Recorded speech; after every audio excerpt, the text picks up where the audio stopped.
శ్రీ గురుభ్యో నమః. గరుడకేతనము ఇది శ్రీకృష్ణ కథా విశేషములను అందలి ధర్మ మర్మములను తత్వమును మనకు అందచేయునట్టి పరమపావనమైన గ్రంథము. కృష్ణావతారమందలి నిగూఢములైన అంశములు అనేకములు భాగవతము, మహాభారతము, విష్ణు పురాణము, హరివంశము, బ్రహ్మవైవర్త పురాణము మొదలైన వానియందు అంతర్లీనముగా ఉన్నవి. వానిని వెలికితీసి భక్తజనులకు అందించుటకు మాస్టర్ ఈకే గారు తలపెట్టిన కృష్ణ నవలా సప్తకము అను బృహత్ ప్రణాళికలోని 4వ గ్రంథమే గరుడకేతనము. ఈ గ్రంథములోనికి మనము ప్రవేశింపబోయే ముందు ఈ గ్రంథ రచయిత గురించి 4 మాటలు చెప్పుకుందాం. ఈ గ్రంథ రచయిత పరమపూజ్యులు గురుదేవులు శ్రీమాన్ ఎక్కిరాల అనంతకృష్ణ గారు. మాస్టర్ ఈకే గారి పెద్ద కుమారుడు మరియు మాస్టర్ ఈకే గారి అంతేవాసి. అంతేవాసి అనగా ఇష్టుడైన శిష్యుడు అని అర్థము. వీరు మాస్టర్ ఈకే గారికి శిష్యులు మాత్రమే కాక భక్తులు కూడా. మాస్టర్ ఈకే గారి మార్గములోనే జీవితమును గడుపుతూ పూర్తిగా మాస్టారి ప్రణాళికకు అంకితమైన వారు. వీరు తమ తాతగారు అయినటువంటి భగవాన్ అనంతాచార్యుల వారి వద్ద, అలాగే తండ్రి గారు అయినటువంటి మాస్టర్ ఈకే గారి వద్ద చక్కటి శిక్షణ పొందినటువంటి వారు. యువత స్వయం శక్తితో తమ కాళ్ళ మీద తాము నిలబడాలి అని చెప్పినటువంటి మాస్టర్ ఈకే గారి మాటలను స్ఫూర్తిగా తీసుకొని ప్రెస్ మరియు కుటీర్ ఇండస్ట్రీస్ మొదలగు వాటిని స్థాపించటమే కాక అనేక మందికి వీటి ద్వారా ఉపాధి కల్పించారు. వేదము, జ్యోతిషము, యోగము, హోమియో, ఆయుర్వేదము, రచన, ప్రవచనము, ప్రాక్పశ్చిమ సమన్వయము మొదలగు అనేక రంగములలో విశేషమైన కృషి చేసి మాస్టారు ఆచరించి చూపిన మార్గములో శ్రీకృష్ణుని జగద్వ్యూహమును ఆచరణప్రదముగా వించుచున్న మహనీయులు. మాస్టర్ ఈకే ఆధ్యాత్మిక సేవా సంస్థ యొక్క వ్యవస్థాపకులు మరియు చైర్మన్గా ఉంటున్నవారు. వారి రచనను మనము చెప్పుకోబోతున్నాము. వీరు ఈ రచనను తమ సోదరుడు అయినటువంటి డాక్టర్ ఎక్కిరాల వరాహమిహిరాచార్యకు అంకితమిచ్చారు. డాక్టర్ ఎక్కిరాల వరాహమిహిరాచార్య గారినే బుజ్జిగారు అని పిలిచేవారు. హోమియోపతి వైద్యము ద్వారా అనేక మందికి సుపరిచితులు. హోమియో వైద్యము ద్వారా ఎంతోమందికి స్వస్థత చేకూర్చినటువంటి మహనీయులు. వీరికి ఈ గ్రంథమును అంకితమిస్తూ రచయిత అన్న మాటలను చెప్పుకుందాం. అంకితము గురుదేవుల ప్రేమతత్వాన్ని పుణికిపుచ్చుకొని వారి వలనే అందరియందు ప్రేమామృతాన్ని కురిపిస్తూ నిరంతర సేవాపరాయణుడై కర్పూరాయిత చైతన్యుడై భౌతిక దేహాన్ని విడిచి మాస్టర్ గారిలో విలీనుడైన నా ప్రియ సోదరుడు డాక్టర్ ఈవీఎం ఆచార్య బుజ్జికి ఈ గ్రంథమును అంకితము చేయుచున్నాను అని అన్నారండి. ఇక మనము గ్రంథములోనికి ప్రవేశిస్తూ ఉన్నాము. ముందు మాటను అందించారు రచయిత. ఆ ముందు మాటను ఈరోజు చెప్పుకుందాము. దీనికి తొలి పలుకులు అనేటువంటి శీర్షికను ఉంచారండి. ఆ తొలి పలుకులను చెప్పుకుందాము. యదా యదా హి ధర్మస్య గ్లానిర్భవతి భారత అభ్యుత్థానమధర్మస్య తదాత్మానం సృజామ్యహం. ఈ విధముగా పరమపురుషుని అవతారమైన శ్రీకృష్ణుడు తన శిష్యుడైన అర్జునునితో వచించియున్నాడు.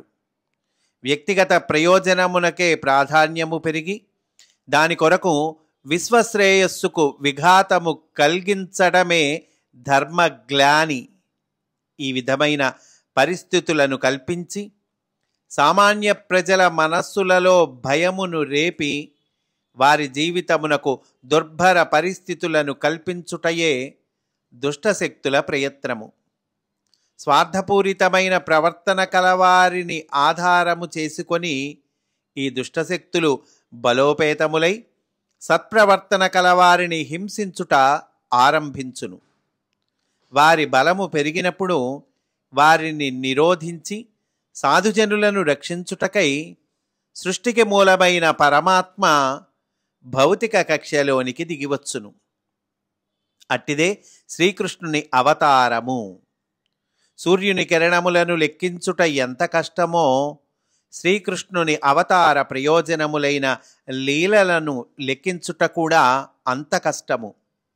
కృష్ణావతారమందలి నిగూఢములైన అంశములు అనేకములు భాగవతము, మహాభారతము, విష్ణుపురాణము, హరివంశము, బ్రహ్మవైవర్త పురాణము మొదలైన వానియందు అంతర్లీనముగా ఉన్నవి. వానిని వెలికితీసి పామరులైన భక్తజనులకు అందించుటయే గురుదేవులు శ్రీమాన్ ఎక్కిరాల కృష్ణమాచార్య తలపెట్టిన కృష్ణ నవలా సప్తకము అను బృహత్ ప్రణాళిక. ఈ వరుసలోని 4వ గ్రంథమే గరుడకేతనము. 7 గ్రంథముల నామములు గురుదేవులు నిర్ణయించినవే. అంటే మాస్టర్ గారే ఈ 7 గ్రంథముల నామములు ముందుగానే ఇచ్చారండి. పురాణ పురుషుడను మొదటి నవలయందు పూతనాది పిశాచ శక్తులను అంతమొందించుటతో ప్రారంభమైన దుష్ట సంహార ప్రక్రియ క్రీడామయుడు అను 2వ గ్రంథమునను, ధర్మకాయుడు అను 3వ గ్రంథమునను విస్తరించినది. కాలయవనుడు, నరకాసురుడు, వజ్రనాభుడు, నికుంభుడు మొదలగు వరగర్వితులు, మహాబలోపేతులు అయిన రాక్షసులు సంహరింపబడి వారి చెరలో పీడితులై ఉన్న దీనజనులు విముక్తులగుట 3వ గ్రంథమగు ధర్మకాయుడునందు వర్ణింపబడినది. ఇంకను ఆసురీ శక్తులచే ఆవహింపబడి దుశ్చర్యలను కొనసాగించుచున్న జరాసంధాదులు, పౌండ్రకుడు, హంసడింభకులు, శిశుపాల దంతవక్త్రులు, సాల్వుడు మున్నగు వారందరూ మిగిలి ఉన్నారు. అంటే ధర్మకాయుడిలో ఆ నవలలో ఆ గ్రంథములో కొంత దుష్ట సంహారం చెప్పబడిందండి. ఇంకా మిగిలిన్నారు. ఎవరండి? జరాసంధుడున్నాడు, పౌండ్రకుడున్నాడు, హంసడింభకులున్నారు, శిశుపాల దంతవక్త్రులున్నారు, సాల్వుడు మున్నగు వారందరూ మిగిలి ఉన్నారు అంటున్నారు.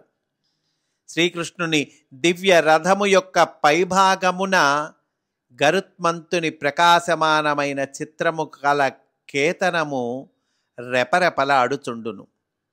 ఆ గరుడ కేతనము శ్రీకృష్ణుని ధర్మ సంస్థాపన కార్యక్రమమున వనరించిన సంగ్రామములకు చిహ్నము. శివుని మెప్పించి ఆయన నుండి పొందిన వరములచే గర్వితుడైన సోణపురాధీసుడగు బాణాసురుని గర్వమును అడంచి అతని కుమార్తెయగు ఉషను, ఆమెను పరిణయమాడిన తన మనుమడగు అనిరుద్ధుని శ్రీకృష్ణుడు రక్షించుకొని పోవుట అను వృత్తాంతముతో ఈ నవల ప్రారంభమైనది. అంటే ఈ నవల లోపల ఏమేమి అంశాలున్నాయి అనేటువంటిది మనకి ముందుగా ఇస్తూ ఉన్నారండి. ఏమేమి చెప్పుకోబోతున్నామనేటువంటిది. శివకేశవుల నడుమ గల అభేదము, వారిద్దరి నడుమ బాణుని నిమిత్తమై లీలార్థము జరిగిన యుద్ధము అందు వర్ణింపబడినది.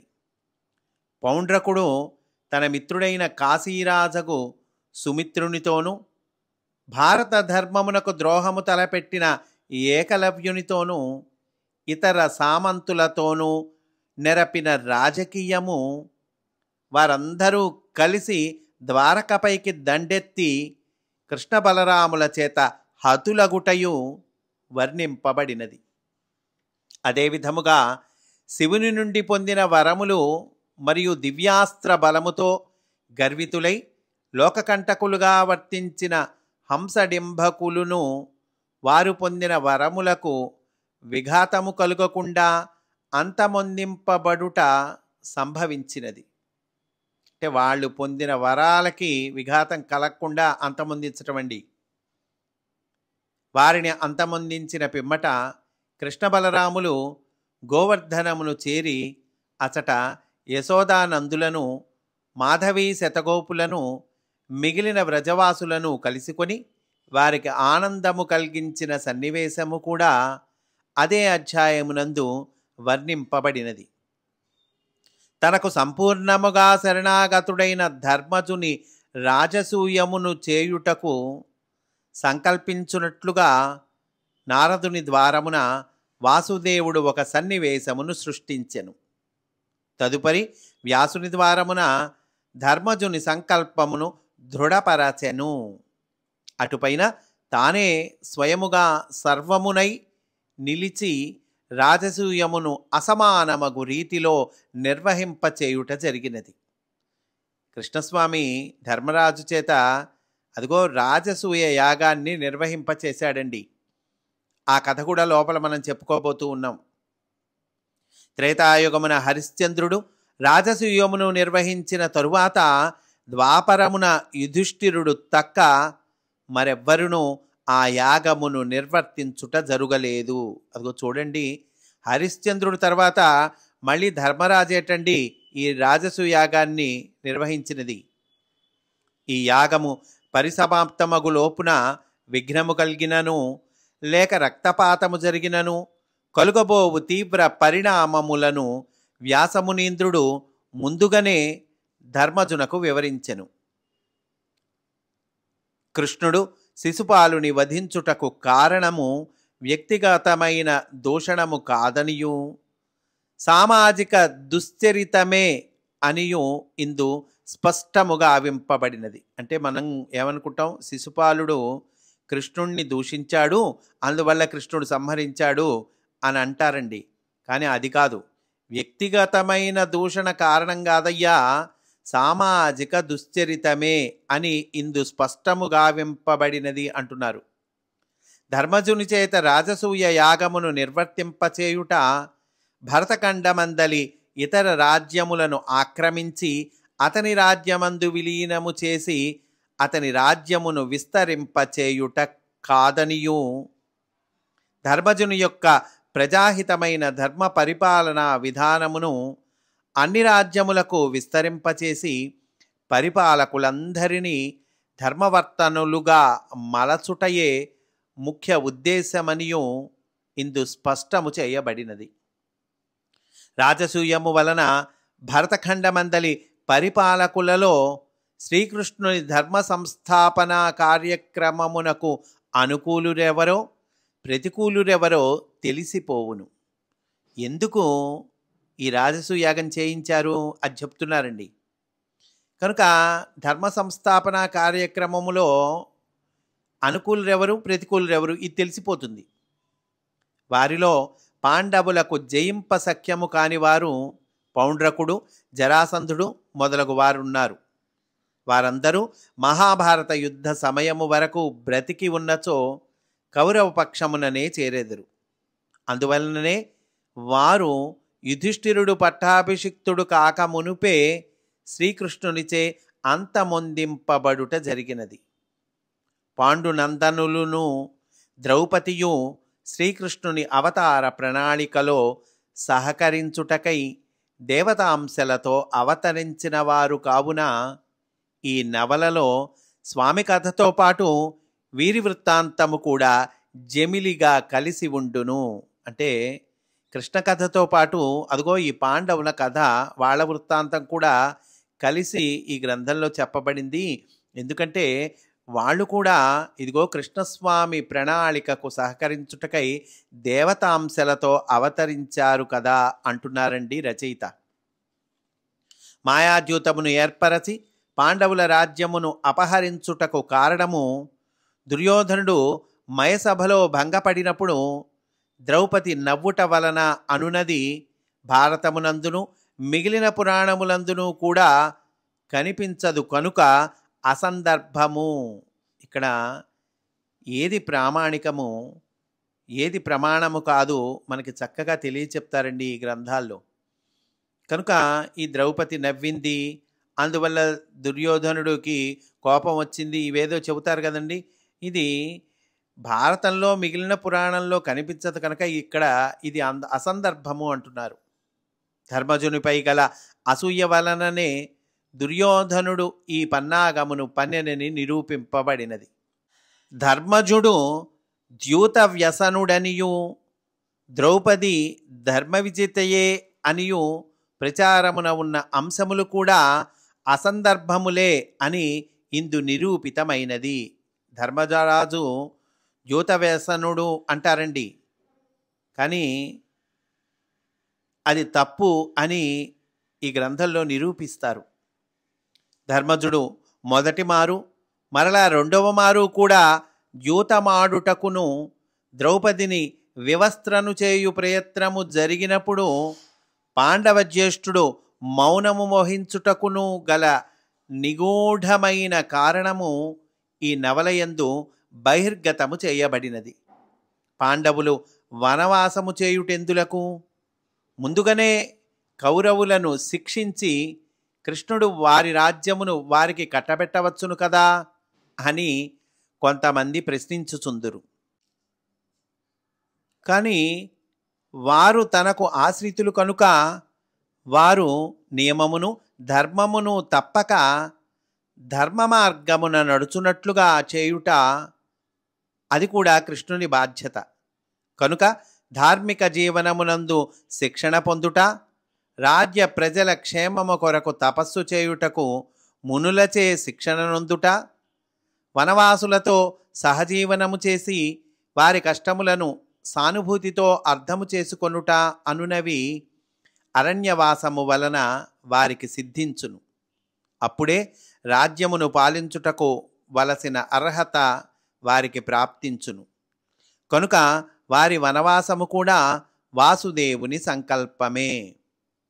తమకు కలిగిన కష్టముల వలన వారి మనస్సులు చింతాక్రాంతములైనప్పుడు వారి వద్దకు బృహదస్వుడు, మార్కండేయుడు మొదలగు ఋషులు వచ్చి వారికంటేనూ ఎక్కువగా కష్టములను అనుభవించిన నలదమయంతులు, సీతారాములు మొదలగు వారి వృత్తాంతములను తెలియచేసిరి. వారి సత్సంగము సేవా ద్వారమున దుఃఖమును అతిక్రమించి రాజ్యప్రాప్తి కలుగునట్లు కృష్ణుడు పాండవులను కాపాడెను. పాండవుల వనవాస కాలమున అనేక సందర్భములందు తానే స్వయముగా భార్యాసమేతుడై వారి వద్దకు వెడలి వారిని సాంత్వనపరచి వారికి తన సాన్నిధ్యమును కూడా ప్రసాదించెను. ధర్మజునకు వలసిన శిక్షణను ఇచ్చి ప్రజలకు తగిన పరిపాలకుని ఏర్పాటు చేయుటయే వాసుదేవుని ప్రణాళిక. రాబోవు మహాసంగ్రామమున భీష్మ ద్రోణాదులను జయించగలుగుటకు తపస్సును చేసి దేవతల అనుగ్రహమును పాండుకుమారులు పొందవలెను. తదనుగుణముగానే అర్జునుడు శివుని మెప్పించి పాశుపతమును పొందుట, ఇంద్రాది దేవతల అనుగ్రహము వలన దివ్యాస్త్రములను గ్రహించుట సంభవించినది. అట్లే భీమునికి తన భుజబలమునకు తోడుగా హనుమంతుని అనుగ్రహమును పొందుట కూడా జరిగినది. ఇన్ని కలిగినను పరాక్రమములపై కల అతి విశ్వాసము కారణముగా భీమార్జున నకుల సహదేవులు యక్షుని చేత హతులగుట సంభవించినది. ఖండబలము, బుద్ధిబలము, ధర్మాచరణమే కాక వినయశీలము కూడా కలిగి ఉన్న యుధిష్ఠిరుడు యక్షుని ప్రశ్నలకు సరి అయిన సమాధానములను తెలిపి అతని అనుగ్రహమునకు పాత్రుడయ్యను. అంటే యక్ష ప్రశ్నలు ఉంది కదండి, అదిగో ఆ టాపిక్ కూడా మనం చెప్పుకోబోతూ ఉన్నాము ఈ గ్రంథములో. మహాభారత కథకు నాయకుడు ఎవరు అనునది ఈ నవలయందు నిరూపింపబడినది. యక్షుని ప్రశ్నలే దీనికి పరీక్ష. ఈ పరీక్షలో పూర్తిగా ఉత్తీర్ణుడైన యుధిష్ఠిరుడు యమధర్మరాజు యొక్క అనుగ్రహము చేత తమ్ములను కూడా పునర్జీవితులను చేసుకొనగలిగెను. ఘోషయాత్ర సందర్భమున కూడా ధర్మజుడు కౌరవులందు శత్రుభావము నెరపలేదు. భీమార్జునులు దుర్యోధనుని రక్షించుటకు ఇచ్చగింపకపోయినను ధర్మజుని మాటలను గౌరవించిరి. దీనికంతటికిని వాసుదేవుని అనుగ్రహమే కారణము. కృష్ణుడు మహాభారతమున నాయకుడు కాడు. చూడండి, మహాభారతానికి కథానాయకుడు ఎవరంటే కృష్ణుడు కాదటండి, మరెవరండి? ధర్మజుని నాయకునిగా తయారు చేసిన వాడు కృష్ణుడు. ధర్మజుడు శాంతరస ప్రధానుడు కావున ధీరశాంతుడైన నాయకుడు. కృష్ణుడు భాగవతమున నాయకుడు. అగో భాగవతమున కథానాయకుడేమో శ్రీకృష్ణుడటండి, మహాభారతమున కథానాయకుడు అదిగో ధీరశాంతుడైనటువంటి ధర్మజుడు అంటున్నారండి. ఘోషయాత్రలో భంగపడి పాండవుల రక్షణ వలన ఆపద నుండి బయటపడిన దుర్యోధనుడు వారి ఎడల కృతజ్ఞుడు కాకపోగా అవమాన భారమున ప్రాయోపవేశమునకు సంసిద్ధుడాయను. ఆ సందర్భమున పాతాళవాసులైన రాక్షసులు ఇతనిని తమ లోకమునకు కొనిపోయి రాబోవు సంగ్రామమున భీష్మ ద్రోణ కర్ణాదులగు వీరులను తాము ఆవహించెదమనియు అతనికి విజయమును చేకూర్చెదమనియు చెప్పిరి.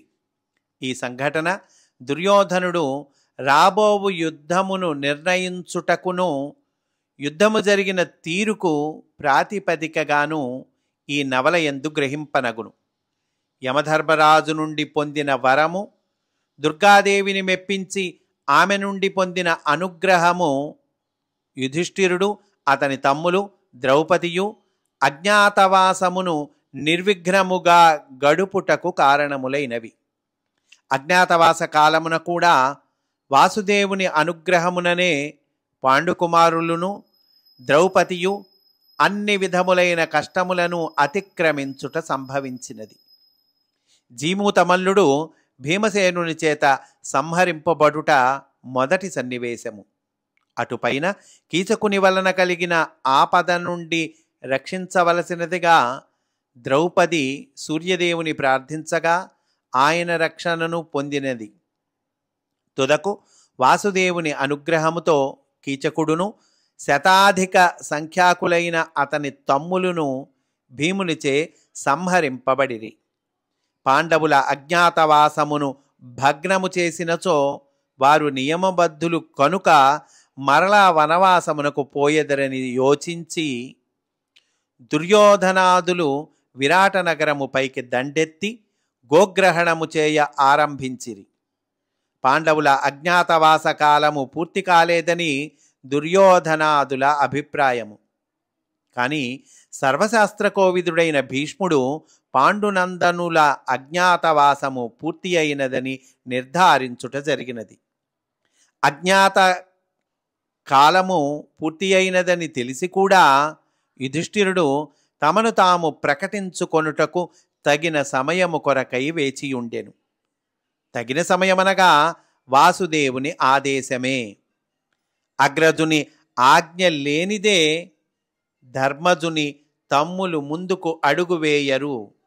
అందువలననే వివేకవంతుడైన ధర్మజుడు భీమ నకుల సహదేవులను వెంటబెట్టుకొని విరటునికి సహాయము చేయుటకై దక్షిణ దిక్కునకు పోయి సుశర్మను ఓడించెను.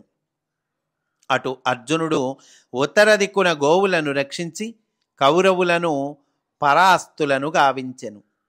అన్ని ధర్మములు తెలిసిన భీష్మ ద్రోణులు దుర్యోధనుని కుతంత్రములను వారింపక వానికి బాసటగా నిలిచి అర్జునునితో యుద్ధము చేయుట ధర్మాచరణమునందు వారి ఉదాసీనతకు వారి బలహీనతకును తార్కాణము. ఉత్తరాభిమన్యుల వివాహమును సంకల్పించుట కూడా వాసుదేవుని దివ్య ప్రణాళికకు నిదర్శనము. యుధిష్ఠిరుని శిష్యుడై అతని అనంతరము భారత సమ్రాట్టు కాదగిన పరీక్షిత్తుకు తల్లి కానున్నది ఉత్తర. ఆమెలో అంతటి సంస్కారము కలుగుటకు కారణము అజ్ఞాతవాస కాలమున నరుని అవతారమగు అర్జునుని వద్ద ఆమె శిక్షణను పొందుటయే. బలరాముని అవతార తత్వము కూడా ఈ గ్రంథమందు బాగుగా ఉన్మీలనము చేయబడినది. బలరామకృష్ణుల శేషిత్వ సంబంధము ఇందు స్పష్టముగా నిరూపింపబడినది. పాండవ కౌరవుల విషయమున వారిద్దరి నడుమ అభిప్రాయ భేదములున్నవని ఇప్పటి కాలపు పండితుల ప్రచారము అప్రమాణికమని ఇందు తెలియను. బలరామునికి దుర్యోధనునిపై పక్షపాతమెక్కువ అను దురభిప్రాయము ఇప్పుడు ప్రచారములో ఉన్నది. ఈ గ్రంథమందలి 18వ అధ్యాయమున భాగవతాదులందు వర్ణింపబడిన వాస్తవములు ప్రస్తావింపబడినవి. దుర్యోధనుని కుమార్తెయగు లక్ష్మణ స్వయంవరమున శ్రీకృష్ణుని కుమారుడగు సాంబుని వరించుట, దుర్యోధనాదులు అధర్మయుద్ధమున వారిద్దరిని బంధించుట, బలరాముడు స్వయముగా పోయి తన ఆదేశమును లెక్కబెట్టని దుర్యోధనునికి బుద్ధి చెప్పి వారిని విడిపించి తెచ్చుట వర్ణింపబడినవి. నారదుడు, వ్యాసుడు, మైత్రేయుడు ఈ గ్రంథమున పలుమారులు దర్శనమిత్తురు. ధర్మకాయుడు గ్రంథ రచన వలనే గరుడకేతనము రచన కూడా శ్రీకృష్ణ స్వరూపులైన గురుదేవులు మాస్టరు ఈకే గారి సాన్నిధ్యమున సాగినది. మొదటి 19 అధ్యాయముల రచన బృందావనమునందు సాగినది. అమ్మగారి ఆశీస్సులను అందుకొని నేనును సోదరుడు పున్నయ్యయు 2013 ఏప్రిల్ 1వ తేదీ నుండి మే 1వ తేదీ వరకు బృందావనమునందు వనమాలి ట్రస్టు వారి ఆశ్రమమున ఉండి రచన ప్రారంభించితిమి. అనుదినము వంశీవటము వద్ద నిధివనము వద్ద ధ్యానము చేసుకొని రచనకు ఉపక్రమించడి వారము. అనుక్షణము గురుదేవుల దివ్య స్మరణముతోనే రచన సాగినది. విశాఖపట్టణము చేరిన తర్వాత ఆర్తితో ఎదురుచూచుచున్న సోదరుడు బుజ్జికి కుటుంబ సభ్యులకు రాత్రివేళ చదివి వినిపించి తిని బుజ్జి చాలా ఆనందమునంది మిగిలిన అధ్యాయములను కూడా వెంటనే పూర్తి చేసి వినిపించవలసినదిగా కోరెను. కానీ పున్నయ్యకు నాకు కూడా అనేకములైన కార్యక్రమములుండుట, ఆగస్టు గురు పూజలు, ఇంతలో అమ్మగారి దేహత్యాగము, కొద్ది దినములకే బుజ్జి దేహత్యాగము జరుగుటతో ఈ పరిస్థితులలో రచనకు అవకాశము దొరకలేదు. చివరకు ఈ సంవత్సరము అనగా 2014 జూలై నెలలో ముమ్మిడివరము సమీపమున చినకొత్తలంక గ్రామములో సీతారామరాజు గారింట నేను, పున్నయ్య, లలితా పరమేశ్వరి 15 దినములుండి రచన కొనసాగించితిమి. బృందావనమును తలపించే ఆ ప్రదేశమునందు గురుదేవుల దివ్య సాన్నిధ్యమును అనుభవించుచు రచన కొనసాగించితిమి. నేను పలుకుచుండగా సోదరి లలిత వ్రాయుట జరిగినది. వేగముగానే మిగిలిన 13 అధ్యాయముల రచన పూర్తి అయినది. సీతారామరాజు దంపతులు, నరసింహరాజు దంపతులు మాకు చేసిన సేవ మరపురానిది. ముద్రణా ప్రతిని లలిత తయారు చేసి ఇచ్చుటయు, గుంటూరులోని రత్తయ్య గారు డిటిపి ప్రతిని సిద్ధము చేసి ఇచ్చుటయు జరిగినది. ఇంతలో సోదరుడు గోపిరెడ్డి ఈ వృత్తాంతమును తెలుసుకొని కాకతాళీయముగా ఈ గ్రంథమును గురించి తన మిత్రుడైన డాక్టర్ బి హరిశ్చంద్రారెడ్డి గారు వారి కుటుంబ సభ్యులతో చెప్పగా దీని ముద్రణ వ్యయము మొత్తము తాము సమర్పించుటకు అంగీకరింపవలసినదిగా వారు కోరిరి. ఇది మాస్టరు గారి సంకల్పముగానే భావించి తిని ముద్రణా ప్రతిని సోదరుడు రాఘవేంద్రకు పంపితిని. సోదరుడు దేవీప్రసాద్ చాలా క్లిష్టమైన పరిస్థితులలో ఉండి కూడా ముఖచిత్రమును అద్భుతముగా తయారు చేసెను. శివ లక్ష్మీ దంపతులు ప్రూఫులు దిద్దుటలో సహాయపడిరి. వీరందరికీ మాస్టర్ గారు ఆయురారోగ్యములను ప్రసాదించుదురుగాక.